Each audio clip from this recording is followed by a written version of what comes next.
Hey everyone, we are Team 7 and we will be presenting Chapter 4.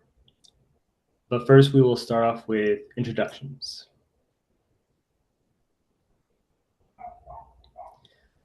I'm Javier. My major is in business administration. This is going to be my second year into the program. And before that, I graduated with my BA from CSUB. So I'm just continuing.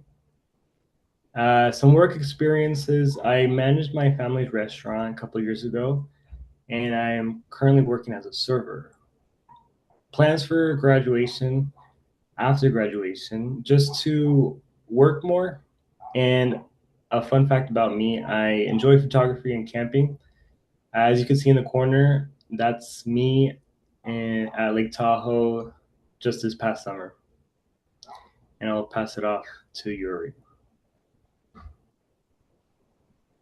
Hi everyone, my name's Yuri. I went to uh, California State University of Northridge and um, I got a finance degree. Um, this will be my first semester here at the master program.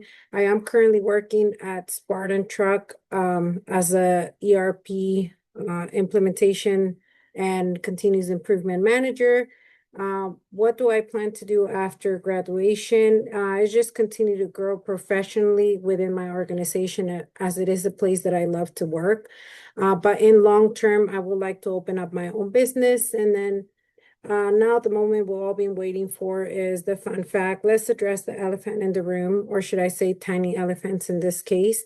A fun fact about me is that I come from a huge family. On my mom's side alone, I do have 18 aunts and uncles, and they all had a lot of kids, which adds up to 87 cousins. And if you include their kids, and now those kids are starting to have kids, let's just say no one has had the time to or courage to count them recently. But enough about me. I'm gonna pass it on to Justin so he.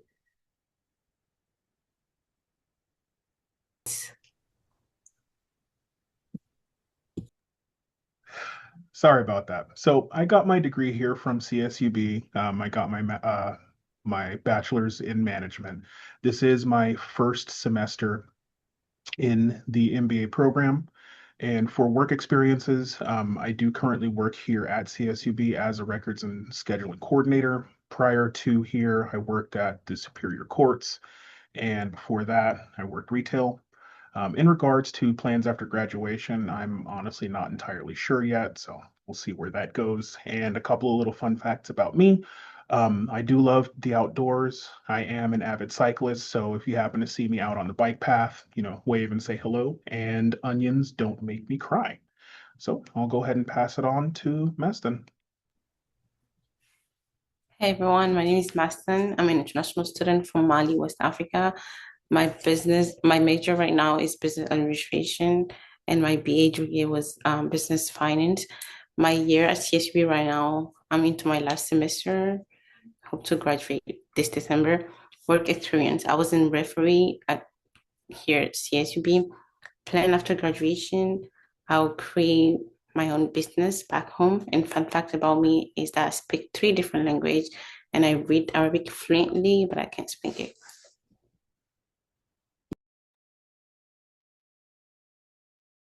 Hi everyone, my name is Christina Valenzuela. My major is in business administration. I've had 1.5 years here at CSUB already, hoping to graduate by next May, so that'll put me at about 2.5 years. As far as educational experience, I have a BA in economics from UC Santa Cruz, graduated in 2016. Prior work experience, I used to work at the Kern County Superintendent of Schools. I have a few positions there. And then currently I'm working as the Chief Financial Officer of Delano High School District. I really love what I do. And as far as plans after graduating, I'd like to do some traveling, gaining new perspectives. Nowhere really specific, but it's just something I look forward to. As far as fun facts, my favorite comfort show is Grey's Anatomy, and I've seen it way too many times to count. So I'm going to pass you off to Javier so he can get us started on the presentation objectives. So, what is our presentation objectives? Today, we'll be talking about Chapter 4, Workforce, Jobs, and Job Analysis, focusing on how evolving work environments and technology impact HR.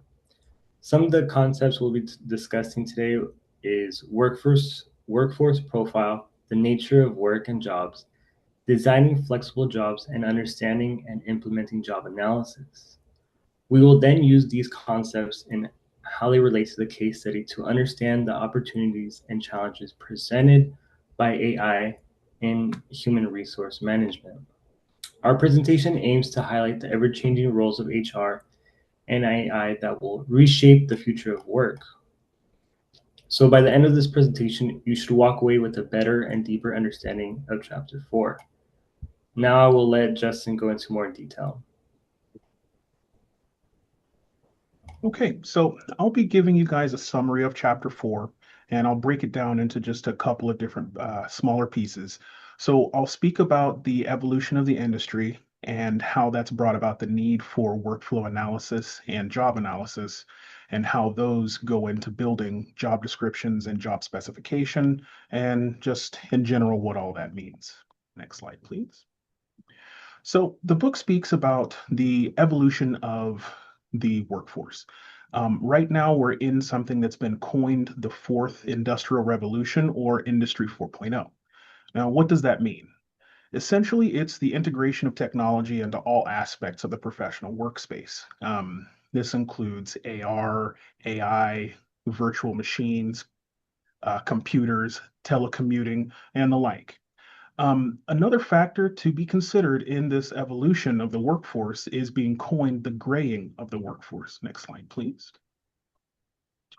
The dynamics within the labor force are skewing with more people aged 55 plus remaining but preparing for retirement. Concerns are being raised by employers that a large portion of the labor force is on its way out and their skills with them. Next slide, please.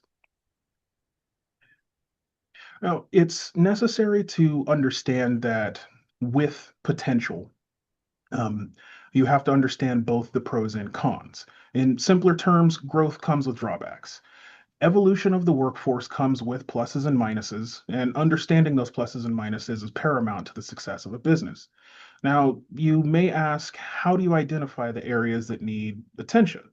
That's done through two main processes. That's going to be workflow and job analysis. Next slide, please.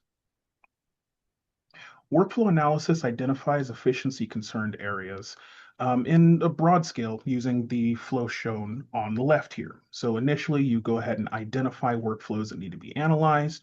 You collect and organize data about said workflow. You analyze the data. You make any needed changes, and you manage and adjust as needed. Now, with this, it can be considered something that's going to be cyclically done because typically you're going to want to try and approach perfection, which you can't actually reach. But just keep in mind that typically workflow analysis is going to be something that will be done more than once through the life cycle of a business.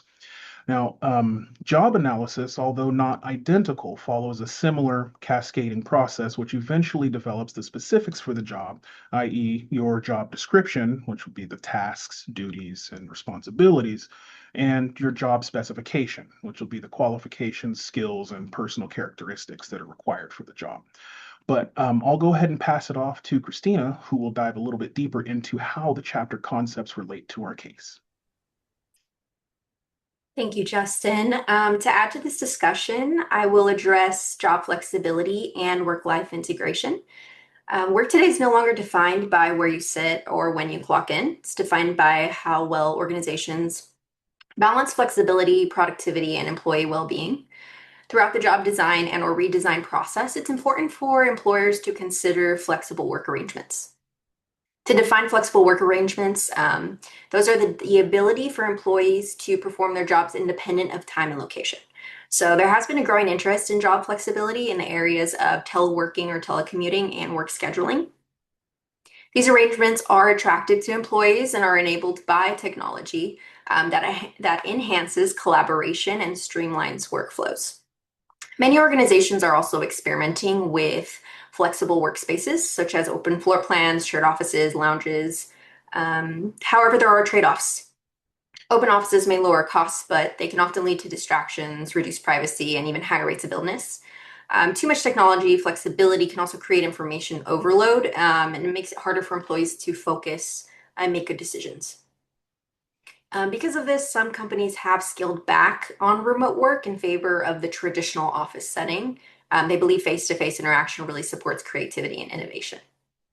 Ultimately, designing flexible work and workplaces requires balancing employee needs with the organizational goals. It's important to say that the work from home flexibility may not work in all settings. I'd like to bring in an example from my line of work.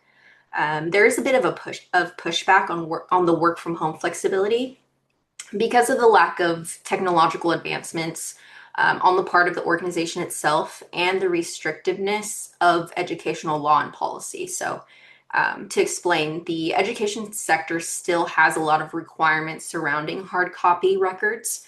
A lot of employees find it difficult to maintain those standards while working from home.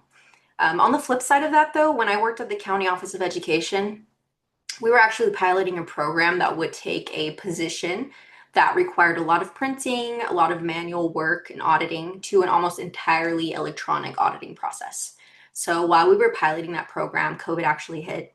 We were forced to use that technology that was still in the piloting stage to effectively do our jobs. So the county office, like many other organizations during that time, had to offer flexible work options.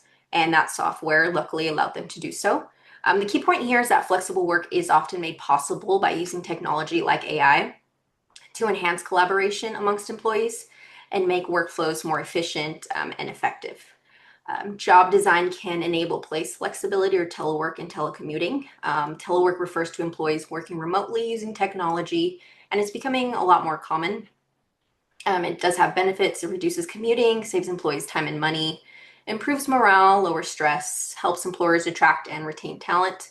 It's also valuable during emergencies, like I mentioned, like bad weather or health crises. There are some challenges. Remote employees can feel isolated, face distractions or role conflicts at home, and struggle with blurred boundaries between work and the personal life. Team dynamics can also struggle. There can also be pay issues.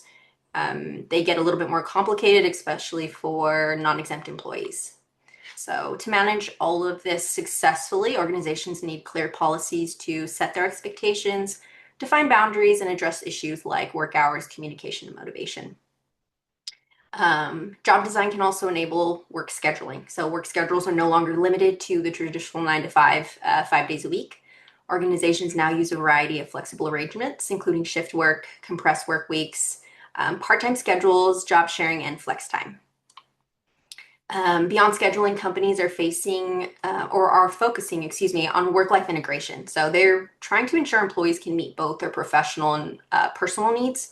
Research shows flexible work policies reduce work-family conflict, especially when organizations encourage employees to be authentic, to recognize the important aspects of their life, and to become a little bit more innovative in how they balance their personal and professional responsibilities.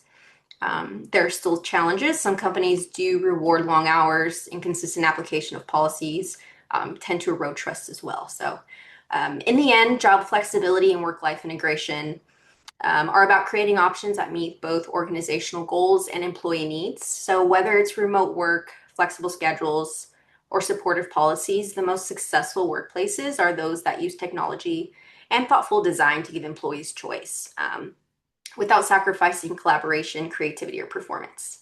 So now I will pass you over to Maston, who will address the case study of our chapter. So now I'm going to go over the case study we had. The case study described how artificial intelligence AI, especially chatbot like Amazon, Alexa, and business or IBM WhatsApp is being adopted in human resources management.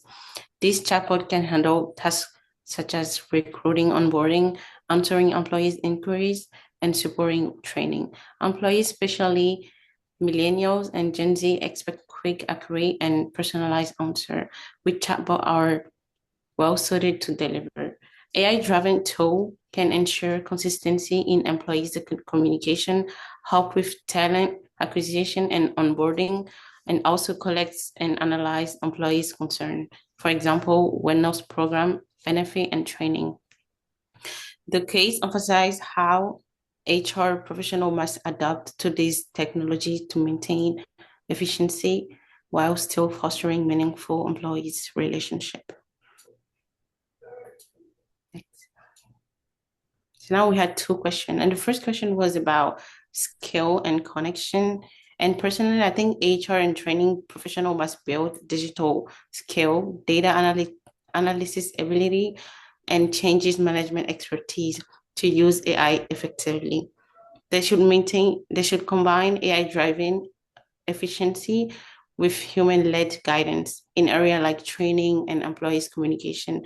To keep employee engaged, HR must balance chatbot with personal interaction, such as mentoring, check-ins, and recognition. So the second question was about privacy and ethics. And what I think there is, AI raises ethical issues such as privacy risk, misuse of sensitive data, and potential discrimination. HR should establish a transparent policy, secure storage, and compliance with data protection laws. Protecting trust requires anonymizing data, limiting access, and regularly auditing AI system. Now I'm going to pass it to Yuri. Today I'll be presenting job analysis and technology. So let's start with the job analysis. Think of it as the foundation of all human resources. Without it, HR can't really define what a job is, what skills are needed, or even how to measure performance. Traditionally, this was done with interviews, observations, or questionnaires, basically collecting data about what people actually do on their roles. But job analysis goes deeper than just tasks. It's about creating jobs that are not only good fit for someone's skills, but also motivating for them. Jobs that encourage people to contribute and grow because of a role is designed well. You're just not hiring talent, you're keeping talent engaged. And now we're going to move on to technology.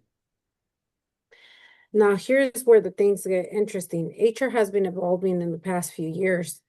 It's not longer just about paperwork and admin tasks. It's about HR is now seen as a strategic partner shaping how organizations grow. One of the biggest forces is driving the changes in technology, especially AI. For example, chatbots are transforming HR. They can handle questions, they schedule interviews, and even help onboarding new employees. That makes their services faster, more consistent, and data-driven. But and this is crucial, technology doesn't replace the human side of HR. Chatbots may handle the routine admin and paperwork, but HR still has to ensure trust, privacy, and engagement within the team. In other words, AI can give us speed and accuracy, but HR professionals who give employees a sense of meaning and connection. I'm going to share a little bit about my professional experience just to have a better understanding of job analysis and technology. Just this week, we were looking for a production manager, and we have to do a job description. Now, I want to bring that I am an operations manager at work, and I did work with HR closely on job analysis. From my side, I can see where the gaps are missing. For example, we may need someone detail-oriented, a strong team player, or positive attitude on high pressure situations, kind of like observing skills that are not tangible but are needed and are essential for the business. These are also soft skills that you don't always find in job descriptions, but they are critical to performance. HR then brings in their expertise. They look at compliance, legal responsibilities, pay rates, and ensure anything and everything aligns with the company policy. And then AI enters the picture. Tools like AI help us by cleaning out drafts, formatting job descriptions, and suggesting additional skills we might need. So instead of spending hours on admin, we can spend more time collaborating on other strategies. Altogether, myself, HR, and AI, we became a team. A saves us time, and we reinvest that time in solving bigger problems for the organization. Just to wrap it up a little bit, AI is reshaping HR and it is saving us time, but HR makes sure that time is repurposed in other things that the organization may need. And when we combine technology with human judgment, we create a workplace that not only efficient but also meaningful. To end on a lighter note, here's a video that captures what it might feel like when someone thinks they're being replaced by AI. While it's funny, it also reflects a real fear many people have. But the truth is, in most of our roles, AI isn't here to replace us. It's here to open space so we can focus on other things only humans can do. Empathy, fairness, ethical judgment. Disclaimer on this video, Jeff was not harmed physically, emotionally, or in any way possible while making this video. Our second video will also go into what AI really does for HR. Thank you. We really did that, didn't we? We did 7 days earlier. So we needed to. So it was brilliant stuff. Jeff, please take a seat. Yes, Jeffy, Jeffrey. Jeffy. Jeff, I'm afraid we have some bad news. Oh no, what is it, girls? Unfortunately, it is no longer tenable for you to remain at this company as our employee. Yeah. Oh my god, did I do something wrong? No, Jeff. No. No. You were just your regular human self, which was the problem. Which is why we're excited. Sorry, devastated to be replacing you with an AI algorithm. What?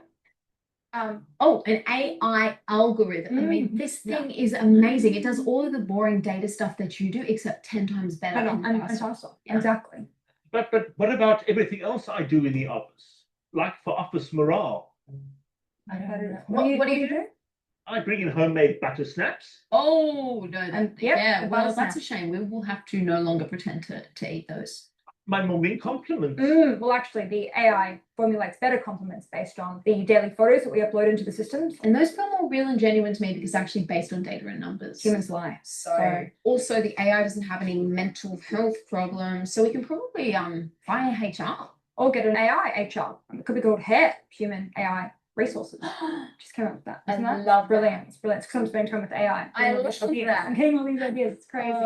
So Jeff, the AI doesn't trip over in the office. Remember how expensive that little fall was? Yeah. Do you remember that hip injury? Yeah. That really affected workflow, Jeff. It did. Now the AI doesn't have hips.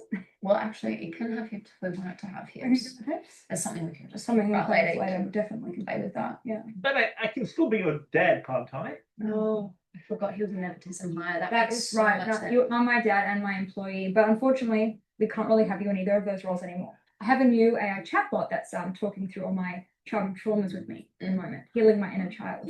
Yeah, it's actually reparenting both of us. And I wanted to say, I have noticed such a positive change in I you. was going to say the exact same thing. Your self-compassion is through the roof. You are so kind to yourself. Thank you. I see that. And I appreciate you. Gratitude every day. That's what the chatbot told me to do. Yeah.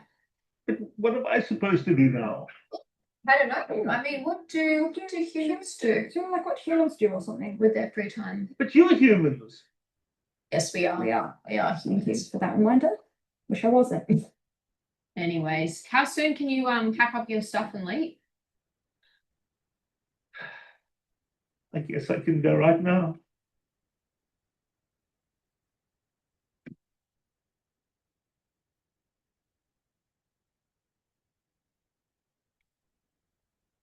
AI in HR has come a long way. What started with simple applicant tracking systems and resume screeners has exploded into smart technologies that promise to revolutionize how HR work gets done. Today, AI generates content, automates tasks, enhances processes, and analyzes data, making HR more productive, efficient, and most of all, more strategic and people-centric. Here are just a few of the AI applications being used to boost effectiveness in HR. Generative AI helps write job descriptions, create learning content, and assist in workforce planning. AI chatbots and AI agents help HR be more accessible and responsive by answering employee and candidate questions 24/7. Automation AI helps HR streamline operations and reduce errors by taking over repetitive tasks like processing payroll or tracking compliance. AI optimizes daily work so HR can focus on strategy and creating better candidate and employee experiences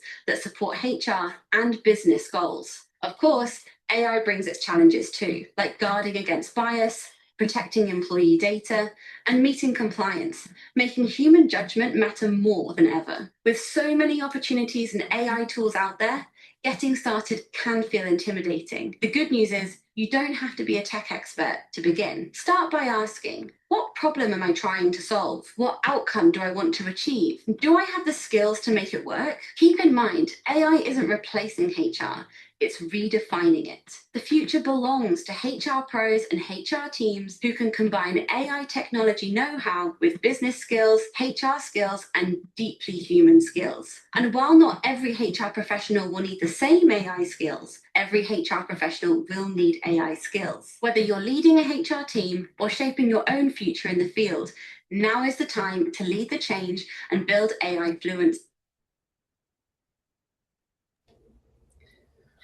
So as we saw in those videos, with the help of AI, human resources are quickly changing.